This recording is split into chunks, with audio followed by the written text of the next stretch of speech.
गुरुजी, पितृपक्ष में दान का भी बहुत खास महत्व है। कहते हैं कि इस दौरान खुल के दान करना चाहिए, इसका फल आपको मिलता है। तो किन चीज़ों का दान इस पितृपक्ष में करना चाहिए और किन चीज़ों से बचना चाहिए? देखिए, इसमें आपको क्या करना चाहिए कि पितृपक्ष में दिए गए दान से पितर बहुत प्रसन्न होते हैं।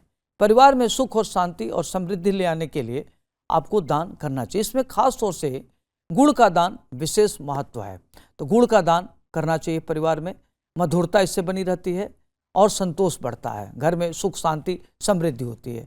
उसे सरल और प्रभावी उपाय माना जाता है जो घर के कलह और क्लेश से दूर करता है। चांदी का दान कर सकते हैं। चांदी का दान पूर्वजों की आत्मा की शांति प्रदान करता है।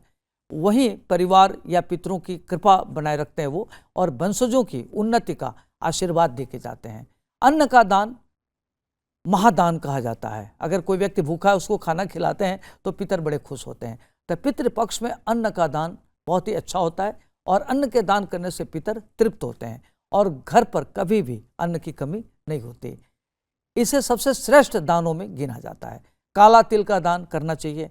काले तिल का दान करने से जीवन में जैसे विघ्न बाधा है, पितर दोष है, शनि से प्रभावित है, ऋण है, उससे आपको मुक्ति मिलती है। यह पितरों को प्रसन्न करता है और वंशजों की खुशहाली और संपन्नता लाता है। तो ये छोटे छोटे दान है, श्रद्धा से करना चाहिए, तो इससे आपको काफ़ी लाभ मिलेगा। जी, पितृपक्ष में कुछ भी चीज़ें, कोई भी चीज़ खरीदने की मनाही होती है, चाहे वो कपड़े हो जाए, सोना चांदी हो जाए। इस दौरान सोना चांदी का भाव भी बहुत गिरा हुआ रहता है।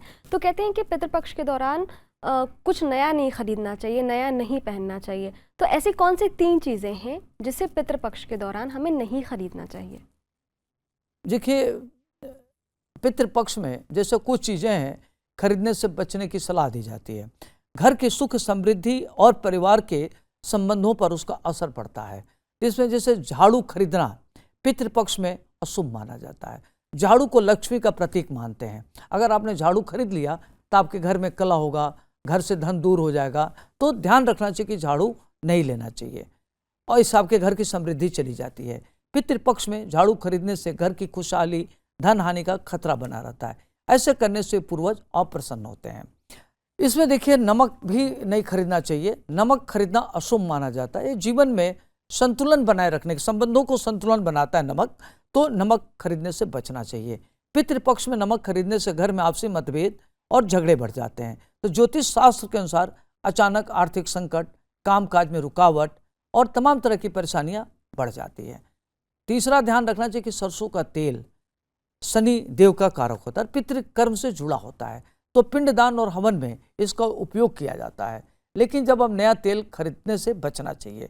नया तेल लाने से पितृदोष बढ़ जाता है और मानसिक आर्थिक परेशानियां आ जाती हैं। तो सरसों का तेल भी खरीदने से बचना चाहिए।